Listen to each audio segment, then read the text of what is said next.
안녕하세요, 부사장님. 안녕하세요. 네, 안녕하세요. 이번 주 좀 충격적인 사건이 있던데 코인 살해 사건으로 좀 시끌시끌한데요. 어제 살해범 3명 신상도 밝혀졌더라고요. 대체 무슨 일이 벌어진 건가요?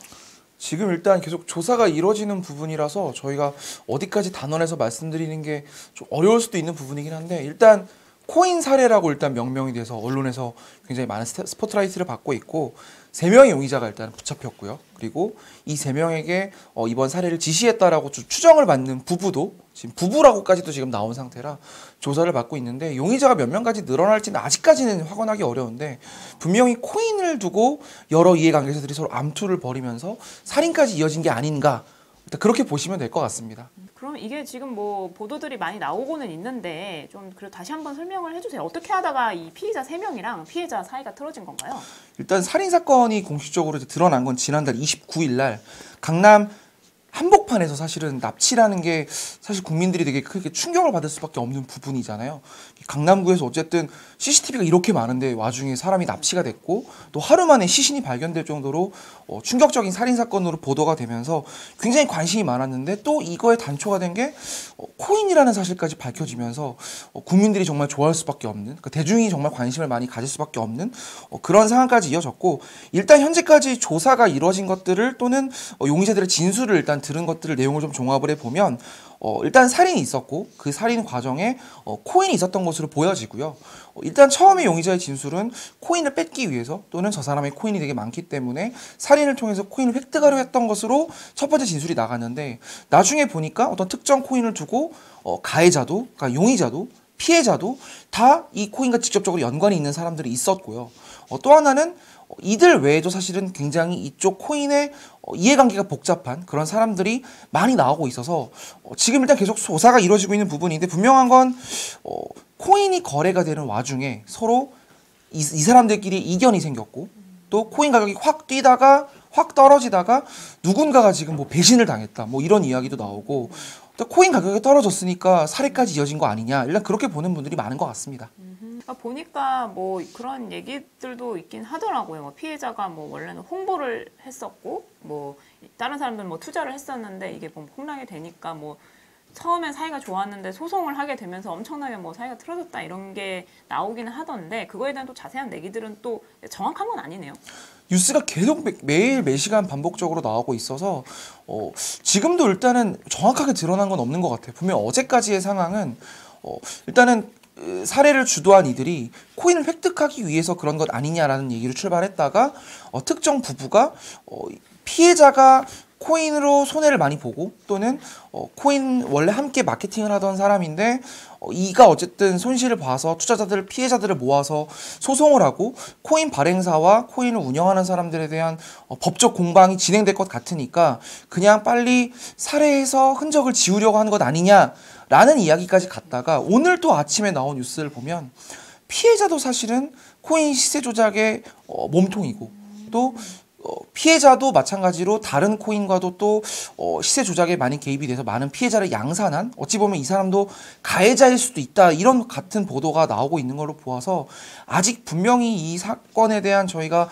명확한 배경과 원인을 지금 추론하기는 어려우나, 다만 이제 저희가 알 수 있는 건 있죠. 코인이라는 게 이들의 살해에 직접적인 동기가 된 것은 분명히 맞다. 여기까지만 알 수 있는 것 같습니다. 이 코인 투자자들이라든가 아무래도 이 뉴스를 보시는 사람들은 그러면 좀 궁금할 수밖에 없는 게 그 코인이 뭐냐, 네. 이런 얘기 좀 나오고 있는 것 같긴 한데요. 코인 이름에 대해서 사실은 그렇게 구체적으로 말을 하지 않고 있다가 이제 어제 이틀 전 밤부터 이제 퓨리 에버코인이라고 직접적으로 코인명이 이제 조사 당국으로부터 나오기 시작을 했고요. 하필 이 코인은 지금 국내에 이제 가장 큰 코인 거래소 4가지가 모여 있는 곳이 이제 닥사라는 곳이 있는데, 여기 이제 우리가 흔히 아는 업비트, 빗썸, 코인원, 코빗 이렇게 4곳이 있는데요. 그 중에 하나인 코인원이 이 코인을 지금 거래를 중개하고 있습니다. 그렇기 때문에 쉽게 우리가 원화로 코인을 살 수 있고 팔 수 있는 코인 거래소가 몇 개 없는데, 즉 대중의 진입이 매우 쉬운 거래소라는 거죠. 메이저 거래소라는 의미인데, 여기서 상장이 돼서 거래가 이루어졌기 때문에 이 코인은 그래도 어느 정도 자리를 잡고 제대로 사업을 하고 있는 코인 아니야? 라고 생각을 하셨던 것 같은데, 정작 까보니까 이번 살해 사건을 통해서 이 살해 사건의 단초가 된 코인이 이 코인이라는 것까지는 당국이 밝혀냈기 때문에 이 코인에 대한 당국의 입장을 들어보니 제대로 사업 계획이 이루어지고 있는 코인도 아닌 것 같고, 일단 이 코인을 발행한 주체가 법인이 있을 거 아니에요. 이 법인과 이 코인에 관련된 마케팅 업체의 인력을 조사해보면 사실상 거의 직접적으로 고용이 된 그런 형태의 직원들이 없는 것으로 보아서 제대로 된 코인 발행사가 아닌 것 같다. 즉 제대로 사업을 하는 이들이 아니라 단기적으로 가격을 펌핑을 해서 빨리 팔아치우려고 하는 그런 시세 조작 세력이 아닌가라고 일단 당국은 보고 있는데, 이 코인이 이제 마찬가지로 코인원에 상장이 돼 있기 때문에, 그렇다면 대중들과 투자자들은 뭐야, 제일 큰 코인 거래소 중에 하나라고 하고 당국이 직접 나름의 라이센스를 주어서 은행들이 계좌를 주면서까지 관리했던 코인 거래소에서 어떻게 이런 일이 벌어지지? 이 코인은 왜 그동안 계속 거래가 이어져 왔던 거야? 라면서 지금 사실 이 사건이 코인 거래 시장에서는 코인 거래소에 대한 불신으로 이어지고 있다? 그렇게 보시면 될 것 같습니다. 지금 말씀해주신 것처럼 좀 코인원이 굉장히 좀 불안하겠어요. 그리고 그 코인을 가지고 계신 분들도 좀 불안하실 것 같은데요. 아무래도 이제 코인원의 국내 투자자분들이 꽤 많습니다. 한 달에 평균 그래도 10만 명 이상이 활용하고 투자하는 코인 거래소인데, 여기에 상장된 코인이기 때문에 분명 투자자들이 많을 것으로 보여지고요. 실제로 이번 사건 이후에 그 거론된 그 코인의 가격이 많이 떨어졌고요. 뭐 이미 많이 떨어진 상태이기는 한데, 다만 이제 당국이 신기하게 바라보고 있는 건 불과 이 코인이 몇 달 전만 해도 10배 이상 가격이 뛰다가 최근에 이제 10분의 1 수준으로 코인 가격이 떨어졌다라는 건데, 제대로 된 사업도 하지 않는 코인인데 어떻게 이렇게 가격이 크게 올랐으며 갑자기 이렇게 급격하게 코인이 떨어지는 동안 도대체 코인 거래소는 무엇을 하고 있었는가, 그리고 여기 산 사람들은 도대체 무슨 생각으로 이 코인을 산 것인가, 이거에 대해서 코인을 잘 모르는 수사 당국은 되게 흥미롭게 바라보고 있는 것 같아요. 이게 왜 그러냐면, 지금 조사가 시작된 곳은 사실은 수서경찰서인데 이번 살인사건을 이쪽에서 관할하고 있었기 때문인데, 이미 코인원에 대한 조사는 검찰에서 진행이 되고 있습니다. 검찰 남부지검에서 이미 이 코인원이라는 코인 거래소에 대해서 어떻게 상장이 이루어지고 있고, 어떻게 또 상장 폐지까지 이어졌고, 또 이들이 어떤 방식으로 코인 거래를 중개하고 있는지 이미 들여다보고 있는 상황에서 사실은 전혀 다른 쪽에서 살인사건이 벌어졌기 때문에 지금 코인원 입장에서는 검찰의 조사도 받아야 되고 동시에 경찰의 조사도 받아야 되고, 또 한편으로는 금융감독원이랑 금융위원회에서도 계속 코인 거래소에 대한 조사를 지금 진행하고 있거든요. 사실은 최근에 이제 금융위원회 소속 FIU라는 곳에서 그 자금 세탁을 이제 방지하고 이쪽 규율을 세우는 곳인데, 최근에 코인원 외에도 되게 중소 코인 거래소들에 대한 현장 조사를 계속 꾸준히 진행을 하고 있어요. 이번 달 들어서 지금 벌써 2곳의 코인 거래소를 조사했다라는 것까지 보도가 나온 상태인데, 거의 모든 영역의, 그러니까 금융과 관련된 모든 영역의 사정 당국이 동시다발적으로 코인 거래소를 들여다보고 있는 상황에서 코인원이 좀 집중적으로 십자포화를 받고 있는 상황이기 때문에 코인원의 투자자분들도 또는 코인원에 다니는 개발자분들도 잡을 안 서길 수밖에 없다. 굉장히 안에서는 불안하게 이 상황을 바라보고 있다라고 보시면 될 것 같습니다. 지금 말씀해주신 것처럼 사실 뭐 여러 조사도 이루어지고 있고, 사실 근데 이런 거 들여다보면 어떻게 보면 좀 법이 없어서 좀 약간 그런 것들이 있는 것 같아요. 그러니까 체계가 없다는 느낌. 맞습니다. 그래서 지금 요번에 그 살해 사건 같은 경우도 이제 언급되는 키워드가 이제 부사장님이 말씀해주신 것처럼 마켓 메이킹, 그러니까 시장을 만든다. 이게 사실 근데 모르는 사람 입장에서는 뭔가 조작하는 건가 봐, 이런 사실 단어로 들리거든요. 혹시 이게 조금 살해 사건과 어떤 관련이 있고, 지금 뭐 코인원이라든지 이런 데들이 이제 조사받는 것과는 또 어떤 관련이 있는지 좀 설명해 주실 수 있을까요? 지금 시중에 코인 거래 또는 코인 거래소, 그리고 코인을 발행하는 업체, 마케팅 업체 모두 지금 관련된 법이 없기 때문에 보통 이걸 저희가 흔히 업권법이라고 말을 하잖아요. 이 업을 규정을 하는 법률을 업권법이라고 부르는데, 그런 규정이 된 법률이 없기 때문에, 즉 근간이 되는 기준이 없기 때문에 시장에 룰이 없는 상태로 무려 3년이 이어져 왔고요. 그러니까 규제 회색지대가 매우 오랫동안 이어져 온 상태에서 하루에 많게는 10조 원, 20조 원이라는 거대한 자금이 흘러가 있기 때문에 소위 이제 눈탱이를 맞을 수밖에 없는 그런 사례들이 당연히 많을 수밖에 없고요. 이거를 어느 정도 인지한 상태에서 투자하는 분들도 사실은 많아요. 그렇기 때문에 이번 사건이 살인이라는 어떤 키워드 때문에 좀 부각된 측면이 있지만, 사실은 이 업계에 있는 분들은 다 거의 매달 이런 일들이 종종 비일비재했다라는 걸 먼저 말씀을 드리고 싶고요.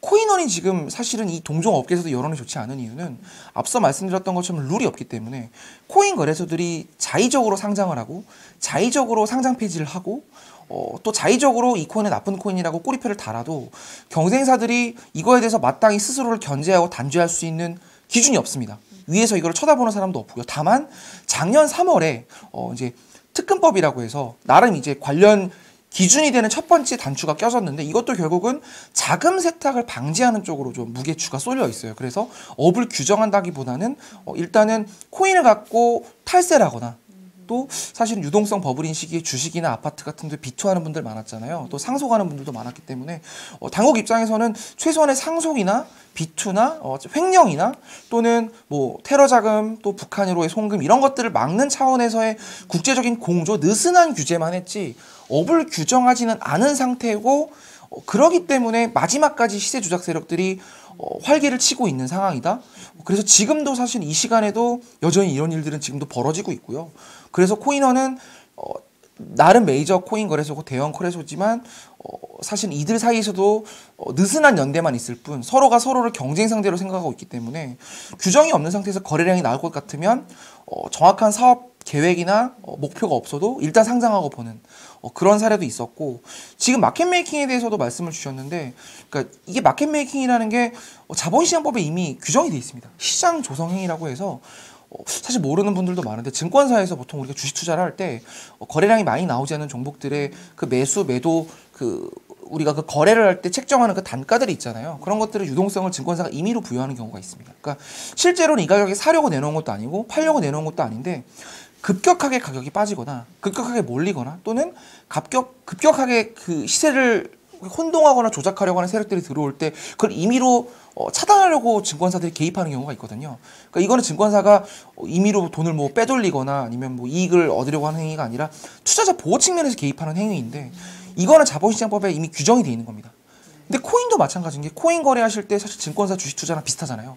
거의 UI나 UX나 이용자 환경 측면에서는 거의 대동소이한데 거래량이 안 나오는 코인을 급격하게 누군가가 나 한 1억 정도 있는데 이거 오늘 한 내가 30% 끌어올려 볼까? 라고 마음을 먹을 수도 있고 또는 이게 뭔가 이번 사례 같은 경우도 10억에서 20억 단위로 사실 시세 조작이 있었던 것으로 보여져요.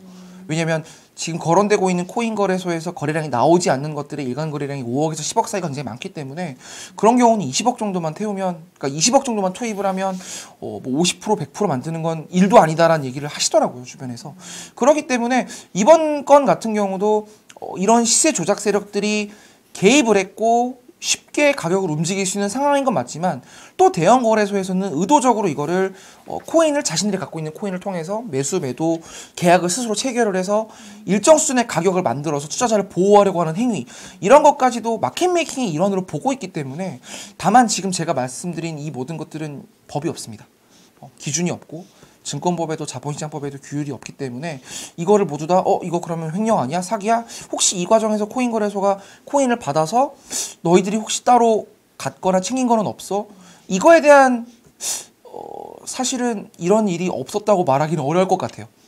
특히 대형 코인 거래소 같은 경우는 거래 수수료가 뭐 체결할 때마다 뭐 1.5%, 1%씩 있기 때문에 굳이 그럴 이유가 없겠지만 하다못해 3위나 4위 거래소 정도만 돼도 하루에 들어오는 거래 수수료가 몇 천만 원에 몇 백만 원 수준인 경우도 많거든요. 그렇기 때문에 생각보다 돈을 벌지 못하고 있는 상황에서 거래소들이 내가 특정 코인 상장해주고 이 코인 가격을 어느 정도 우리가 투자자 보호라는 명분을 들어서 유지시켜 줄 테니까 어느 정도 코인을 줘. 그럼 이 코인을 또 우리가 투자자들에게 마케팅 물량으로 만들어 줄게. 뭐 예를 들자면 접속할 때마다 신규 코인 하나 또는 이 거래소에서 100만 원 이상 거래가 있을 때 거래 수수료도 없애주고 신규 코인 2개 지급 이런 식으로 사실 굉장히 많은 접속 이벤트를 하거든요. 뭐 이거는 우리 보통 많은 모바일 콘텐츠 앱도 동일한 이벤트들을 많이 하고 있다는 걸 아실 텐데 그런 측면에서 코인 거래소들이 여기서 자유로울 수 있는 곳들은 없고요. 그래서 지금 언론에서 나오는 것들 뭐 코인 마켓 메이킹에 대해서 진실이 뭐냐 어느 정도 돈을 빼돌린 거냐라고 물으신다면 이런 사례들은 왕왕 있었다라고 말씀드릴 수 있을 것 같습니다. 부사장님께서 지금 방금 이제 어쨌든 법이 없어서 좀 이런 것들이 어디까지가 좀 용인될 수 있고 어디까지가 불법이고 이런 경계가 좀 모호한 상황이다라고 말씀을 해주신 것 같은데 그럼 어쨌든 좀 이게 사건도 크게 일어났고 하니 앞으로 좀 이제는 진짜 진지하게 좀 논의해야 될 때가 온 거 아닌가요? 네, 지금 일단 관련 법에 대한 계속 논의가 이루어지고 있고요. 지금 국회에 계류되고 있는 법도 수십여 건인 것으로 이미 알려져 있어요. 또 어제 마침 조선일보에서도 기사가 나갔는데 이 관련된 법안, 디지털 자산 기본법이라고 하는데 이 법안에 있어서 지금 국회에서 심도 있게 논의가 이루어지고 있고 아마 이제 4월 국회 늦어도 저는 상반기 안에는 어느 정도 우리 투자자들이 눈으로 볼 수 있는 가시화된 법률을 볼 수 있을 것으로 일단은 기대하고 있고요. 특히 살인이라면 굉장히 좀 자극적이잖아요. 또 많은 투자자들이 이렇게까지 해야 돼라는 의견들이 있기 때문에 또 이번 뉴스를 보면서 계속 느껴지는 것들은 내가 알지 못하는 상황에서 누군가는 내 뒤통수를 치고 있구나. 이거에 대한 투자자들의 배신감이 굉장히 큰 것 같아요. 그래서 관련 법안이 어쨌든 빨리 준비되고 있기 때문에 이제는 이런 일이 좀 덜하지 않을까. 또 하나는 사실 저희가 좀 주시해야 될 거는 코인 거래소인 것 같아요. 코인 거래소가 아무래도 디지털 자산 기본법이 통과가 돼도 업태가 정비되고 관련 시행령이 만들어지고 또 이들이 증권사에 준하는 일종의 라이센스 같은 권한을 부여받고 업태가 정비되기까지는 그래도 1년에서 2년 정도의 추가적인 시간이 걸릴 것으로 보여지는데 이번 사건 때문에 상대적으로 코인 거래소들의 마케팅 경쟁이 덜할 수 있을 것이다라는 기대를 하는 분들도 있더라고요. 왜냐면 사실 작년에 가장 크게 핫했던 위메이드의 위믹스라는 코인도 보면은 코인원만 결국은 재상장을 했습니다. 다른 코인 거래소들은 대부분 잘못된 곳이 하고 낙인을 찍어서 퇴출을 했는데 코인원만 아니야 이제 어느 정도 자정이 됐으니까 다시 복귀를 시켜야 되라고 하면서 불과 상장 폐시 2달 만에 재상장을 결행했거든요. 그 과정에서 코인원이 얻는 거래 수수료나 주목도 또는 투자자들이 다시 코인원으로 들어갈 때 함께 상장 폐지했던 업비트나 빗썸은 쳐다볼 수밖에 없었는데 이런 코인 거래소들의 치열한 내부 경쟁 또는 서로가 서로를 뒤통수 치는 그런 상황은 적어도 당분간은 나오기 어렵다. 일단 검찰의 조사에 대한 결과도 있을 것이고 금융당국의 조사도 있을 것이고 또 경찰의 발표도 있을 거기 때문에 결과적으로 당분간은 오히려 코인 시장이 굉장히 나름의 자정작용을 기대할 수 있을 것 같다. 이렇게 말씀드릴 수 있습니다. 아주 초보 투자자로서 이런 사실 사건을 들었을 때 진짜 이거 진짜 더 이상 하면 안 되는 거 아니야? 이런 생각이 사실 들거든요. 그래서 다른 사실 이런 분들도 좀 당분간은 뭔가 하지 말아야겠다 이런 생각이 좀 들 것 같은데 어떤가요? 지금 다른 분들은? 지금 방송을 저희가 하기 전에 저도 잠깐 봤더니 그 소위 이제 김치코인이라고 하죠. 조선일보에서도 최근에 이제 김치코인이라고 명명을 해서 계속 보도를 하고 있는데 그러니까 국내산 코인을 말합니다. 국내산 코인 같은 경우는 이번 사태로 굉장히 사정당국의 조사가 엄격해지고 깐깐해질 것이라고 생각을 해서 그런 것인지 가격이 많이 올랐어요. 이게 되게 아이러니한 얘기인데 조사가 이루어지고 사업이 제대로 되는지 들여다본다면 투심이 위축되는 게 당연한 건데 보통 우리 주식은 그렇잖아요. 네. 그런데 코인은 반대로 빠져나가려고 하는 나름의 움직임, 즉 이제 시세 조작 세력들이 여전히 시장에 있기 때문에 제가 앞서 규제나 규율이 없다고 말씀을 드렸죠. 이 시세 조작으로 돈을 버는 이들이 3년간 이 사업을 영위해 왔기 때문에 나름대로 권리금도 있고 또 그 강남 역삼동의 그 주요 카페 보면 나이 지긋하신 분들이 코인 파는 분들 굉장히 많습니다. 그러니까 그런 분들도 사실 코인 직접적으로 안다라고 말하기는 어렵지만 고용이 된 분들인데 우리나라에 이 코인을 관련된 유통업체들이 굉장히 많기 때문에 이들은 규제가 시작이 될 것 같구나, 조사가 들어가는구나, 그러면 빨리 가격을 끌어올려서 빨리 사게 해야겠다. 즉 이제 불나방을 끌어모은다라고 보통 얘기들을 하는데 지금 그런 상황이 눈에 보여서 오늘 아침만 해도 하루 새 40% 50% 오른 코인들이 마이너 거래소가 아니라 우리나라 대형 거래소에서 지금 이런 일들이 벌어지고 있어서 그러면 지금 김치코인 막 사야 되는 거 아니야? 김치코인 100배 가는 거 아니야? 라고 생각하는 분들이 있어서 저는 좀 주의를 당부드리고 싶고요. 저는 더 가격이 갈 수 있다고 봐요. 가격은 왜냐? 이거는 시세 조작 세력들이 개입하고 있기 때문에 가격을 빨리 끌어올려서 개미들을 태워서 빠져나가야 되기 때문에 가격이 오를 수는 있다라고 말씀을 드릴 수 있지만 한편으로는 그래서 곧 무너져서 모두가 거대한 투자 피해를 맛보게 될 것이다라는 얘기도 꼭 드리고 싶고 그래서 그렇다면 어떻게 해야 될 것이냐 우리나라뿐 아니라 해외에서도 코인 거래가 굉장히 활발하게 이루어지고 있고 뭐 코인이 허상이다라고 말하기는 어려운 게 이미 전 세계에서 특히 자본시장의 중심이라고 하는 월가에서도 코인은 매우 중요한 자본 축적의 하나가 이미 됐고요. 그건 부정할 수 없는 사실이기 때문에 코인이라는 건 절대 없어지지 않습니다. 디지털 자산이라는 이름으로 또 앞으로 다양한 이름으로 디지털 금이라고 부르는 분들도 있고 이름은 바뀌어 나갈 텐데 해외 코인 거래소와 우리나라 코인 거래소 같이 거래되고 있는 코인들 상대적으로 그런 코인들은 안전할 수밖에 없죠. 왜냐? 국내에서의 비단 20억, 30억의 자금으로 코인 가격을 끌어내리고 내리고 하는 거를 하기가 어렵죠. 다른 나라에서도 거래가 되고 있고 다른 나라에서도 큰 손이 있기 때문에 그래서 꼭 초보 코인 투자자분들한테는 제가 이제 코인 마켓캡이라는 사이트가 있어요. 네. 전 세계에서 코인 시장의 동향을 볼 수 있는 통계 사이트인데 거기를 들어가서 보시면 내가 사는 코인들이 어느 나라에서 어느 코인 거래소에서 몇 프로가 거래가 되고 있는지 최근 24시간, 일주일, 한 달 사이 거래량이 얼마나 늘었고 줄었는지를 투명하게 볼 수 있기 때문에 또 그 사이트는 블록체인을 운영하고 속일 수가 없다고 하더라고요. 그러니까 뭐 그쪽에서는 뭐 따로 상품을 판매하거나 그런 것도 아니기 때문에 그냥 내가 사는 코인이 거래량이 얼마가 나오고 해외에서는 어떤 투자들이 있고 이런 것만 보셔도 이게 투자인지 투기인지를 구분할 수 있거든요. 그 정도의 공부는 지금 해야 될 시점이다라는 말씀을 드리고 싶습니다. 네, 감사합니다. 이제 마지막 주제인데요. 좀 다른 얘기이기는 한데요. 코인 종토방이 생겼다고 말씀해 주셨는데 네이버에 그 가상자산 종토방이 생겼다고요?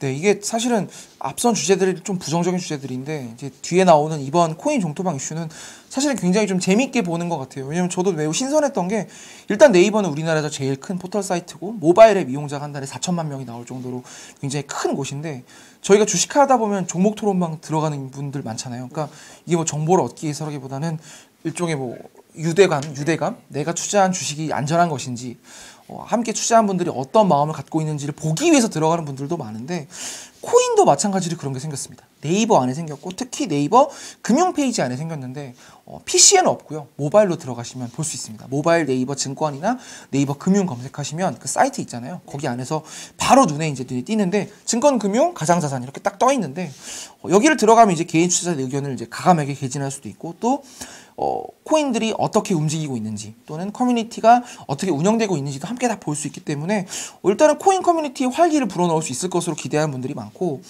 또 하나는 사실은 여기에서 표기된 코인들이 뭐 비트코인도 있고 이더리움도 있지만 뭐 도지코인이나 뭐 우리가 그동안 3년간 저거는 스캠이야 잘못된 코인이야 라고 말하는 코인들도 다수 눈에 띄거든요. 즉 거래량이 많다면 네이버 안에서도 이거는 투자자들이 많기 때문에 투자자 보호 측면에서 띄워줘야 돼 라는 필요성을 느낀 것 같아요. 그래서 나름 코인을 인정하고 가는 거 아닌가.